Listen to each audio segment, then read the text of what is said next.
Hi friends, today we're going to be reading a book, Chrysanthemum, and it's written and illustrated by Kevin Henkes. We're going to be reading Kevin Henkes books all week long. And this is the first book that we're going to start with, and you're going to be hearing many more Kevin Henkes books. So the title is Chrysanthemum, and this is also the name of the flower right here and the name of our main character who you see below the flower. It's a big, long name. Can you say it with me? Chrysanthemum. Oh, that's a long word, huh? Now, Chrysanthemum loves her name. And on the first day of school, she faces a problem that changes how she feels about her name. Let's read to find out what happens. The day she was born was the happiest day in her parents' lives.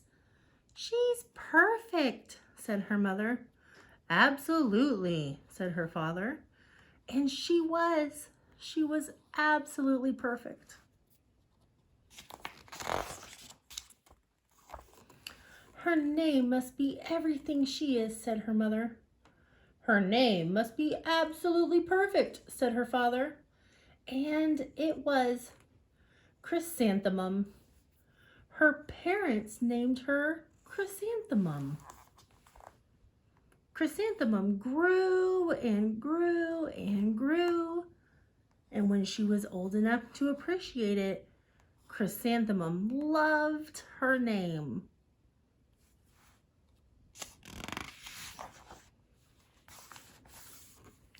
She loved the way it sounded when her mother woke her up. She loved the way it sounded when her father called her for dinner. And she loved the way it sounded when she whispered it to herself in the bathroom mirror.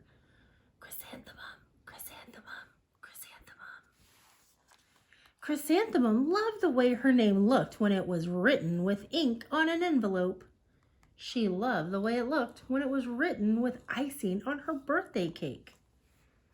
And she loved the way it looked when she wrote it herself with her fat orange crayon. Chrysanthemum, chrysanthemum, chrysanthemum. Chrysanthemum thought her name was absolutely perfect.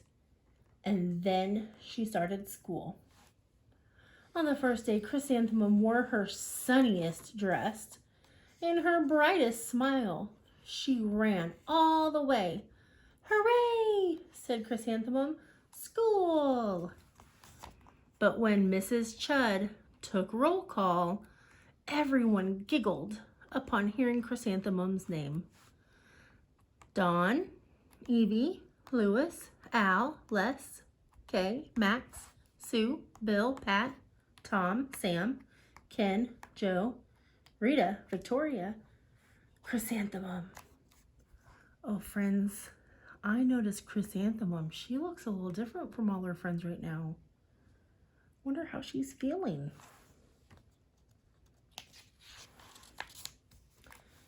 "It's so long," said Joe. "It scarcely fits on your name tag," said Rita, pointing. "I'm named after my grandmother," said Victoria. "You're named after a flower." Chrysanthemum wilted. Friends, when something wilts, that's what a flower does after it starts to die. Oh, she's not feeling very good, is she? She did not think her name was absolutely perfect. She thought it was absolutely dreadful. The rest of the day was not much better.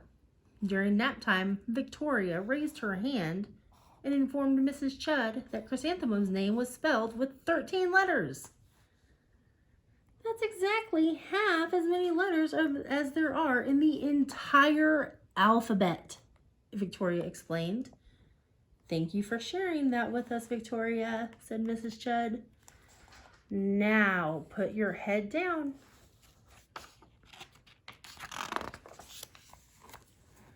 "If I had a name like yours, I'd change it," Victoria said, as the students lined up to go home.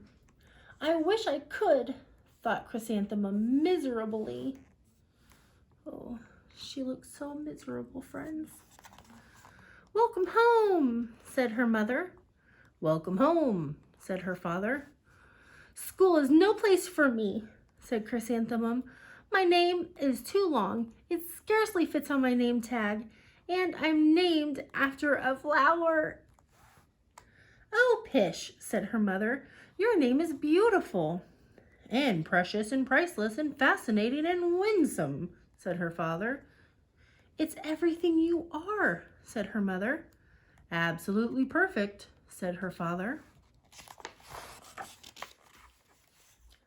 Chrysanthemum felt better after her favorite dinner, macaroni and cheese with ketchup, and an evening filled with hugs and kisses and parcheesi. It's a game. That night, Chrysanthemum dreamed that her name was Jane. It was an extremely pleasant dream. The next morning, Chrysanthemum wore her most comfortable jumper. She walked to school as slowly as she could. She dragged her feet in the dirt. Chrysanthemum, chrysanthemum, chrysanthemum, she wrote. She even looks like a flower, said Victoria as Chrysanthemum entered the playground. Let's pick her, said Rita, pointing. Let's smell her, said Joe. Chrysanthemum wilted. She did not think her name was absolutely perfect. She thought it was absolutely dreadful. The rest of the day was not much better. During nap time, Victoria raised her hand and said, A chrysanthemum is a flower. It lives in a garden with worms and other dirty things. Thank you for sharing with us, Victoria, said Mrs. Chud. Now put your head down. I just cannot believe your name, Victoria said as the students lined up to go home. Neither can I, thought Chrysanthemum miserably.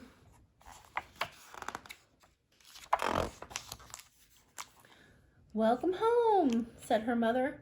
Welcome home, said her father. School is no place for me, said Chrysanthemum. They said I even look like a flower. They pretended to pick me and smell me. Oh, pish, said her mother. They're just jealous and envious and begrudging, which means they're just holding a grudge. And discontented and jaundiced, said her father. Who wouldn't be jealous of a name like yours, said her mother. After all, it's absolutely perfect, said her father.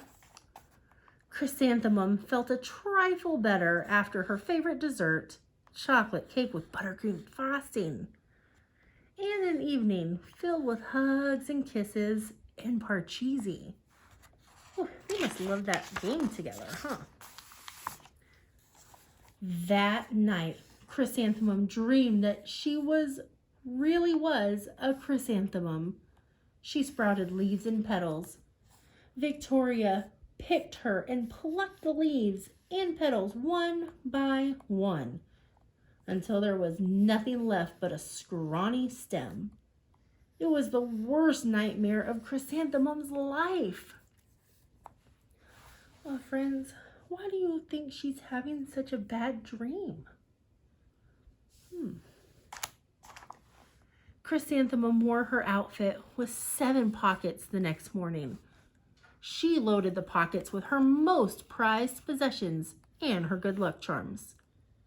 Chrysanthemum took the longest route possible to school. She stopped and stared at each and every flower. Chrysanthemum, chrysanthemum, chrysanthemum, the flowers seemed to say.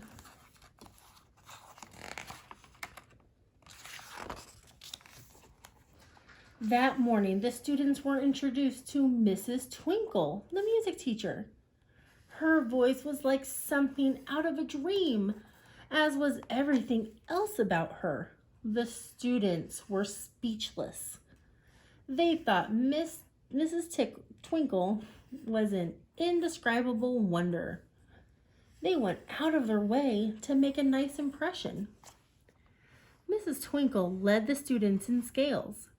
Then she assigned roles for the class musical. Victoria was chosen to be Dainty Fairy Queen. Rita was chosen to be a spiffy butterfly princess.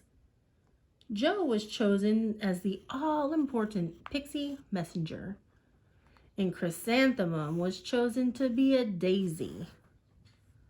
How does it look? What do you think that Chrysanthemum's feeling about being a daisy? Oh, her friends seem to look happy.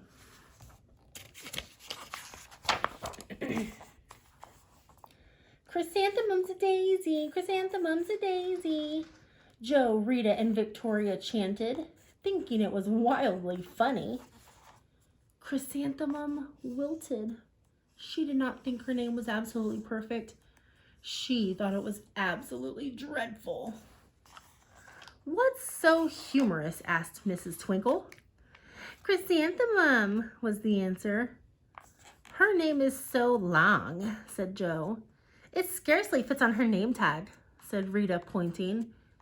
I'm named after my grandmother, said Victoria. She's named after a flower.